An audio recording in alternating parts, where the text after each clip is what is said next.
13 दिसंबर को नीलम और उसके कुछ साथियों ने संसद में घुसने की कोशिश की और कुछ ऐसा किया जिससे कि पूरे देश की जो निगाहें हैं वो उनके ऊपर आ गई।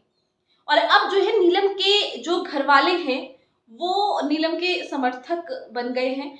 और बीते रोज हालांकि जो नीलम के घर पर दिल्ली पुलिस जो है वो 10 से 12 पुलिसकर्मियों को लेकर उनके घर पे पहुंची थी, छानबीन की थी कि उनके घर पर कुछ निकलता है या नहीं निकलता है, किस तरह की चीजें जो है वो निकलती हैं। खबर पूरी बताऊंगी कि क्या कुछ हुआ है क्या कुछ नहीं हुआ है। घसोखुर्द की नीलम रहने वाली है, लेकिन हाँ उससे पहले आप हमारे इस चैनल को सब्सक्राइब जरूर कर लें ताकि हरियाणा से जुड़ी हुई खबरें और देश की जो बड़ी खबरें हैं वो हम आप तक सीधे पहुंचा सके। तो बात करेंगे नीलम की। नीलम जो है वो हरियाणा की जींद की एक घसोखुर्द गांव की रहने वाली है।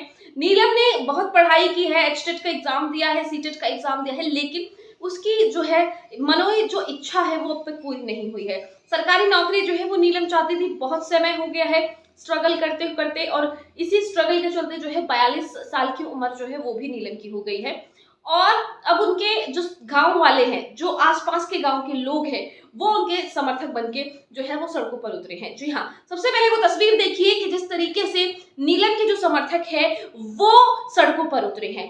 आज नीलम के समर्थकों ने जो है एक रोड मार्च निकाला है, ये गांवों में ही रोड मार्च निकाला है, पंचायत करने के बाद रोड मार्च निकाला है। और ये रोड मार्च सिर्फ और सिर्फ नीलम को यूएपीए का जो मामला जिसके तहत नीलम के ऊपर मामला दर्ज हुआ है वो मामला दर्ज ना हो, इसीलिए ये रोड मार्च निकाला गया है। साफ तौर पर जो गांव वाले हैं, ग्रामीण हैं, आसपास के गांव के लोग हैं, वो यही चाहते हैं कि नीलम के ऊपर यूएपीए के तहत जो है वो मामला दर्ज ना हो।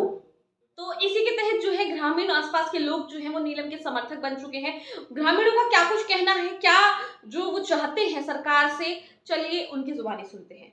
आज नीलम के गांव घसोखुर्द में नीलम की रिहाई को लेकर सोई हुई सरकार को जगाने के लिए नीलम ने जो किसान मजदूर की आवाज़ उठाने का काम किया है, जो बेरोजगारों की आवाज़ उठाने का काम किया है, जो देश के अंदर तानाशाही चल रही है उसके खिलाफ बिगल बजाने का काम किया है। नीलम के समर्थन में और नीलम की रिहाई को लेकर पंचायत की गई और रोष मार्च पूरे गांव के अंदर निकाला गया, जिसमें घसोखुर्द ने और घसो कलां के लोगों ने और इलाके के लोगों ने बढ़ चढ़ कर भाग लिया। इसलिए हमारी सरकार से मांग है कि नीलम आज़ाद को जल्दी से जल्दी रिहा किया जाए और जो यूएपीए एक्ट लगाया गया है उसको खारिज करने का काम करे, वरना हम जल्दी ही कोई बड़ी महापंचायत बुलाने का काम करेंगे और नीलम की रिहाई को लेकर आंदोलन करने का काम। जैसा कि आपने जाना कि साफ तौर पर पंचायत की गई है और आगे भी बड़ी पंचायत करने का यहाँ पर ऐलान किया गया है। और समर्थकों का कहना तो ये तक भी है कि अगर सरकार उनकी बात नहीं मानती है तो वो दिल्ली तक कूच करने के लिए बिल्कुल तैयार बैठे हैं। अब देखना ये होगा कि आखिरकार यूएपीए जो नीलम के ऊपर लगा है वो हटेगा या नहीं हटेगा। हालांकि जो आशंकाएं हैं वो बेहद कम है, लेकिन ग्रामीण जो है वो पूरा जो जोर है वो लगा रहे हैं। आपको क्या लगता है कि नीलम कितनी दोषी है और क्या उसके ऊपर यूएपीए के तहत मामला दर्ज होना चाहिए, ये मुझे कमेंट करके जरूर बताएं। खबर को शेयर इतना करें ताकि ज्यादा से ज्यादा लोग जो है वो फिलहाल की जो अपडेट है संसद वाले मामले की वो ले सके, और साथ ही इस चैनल को सब्सक्राइब करें। धन्यवाद।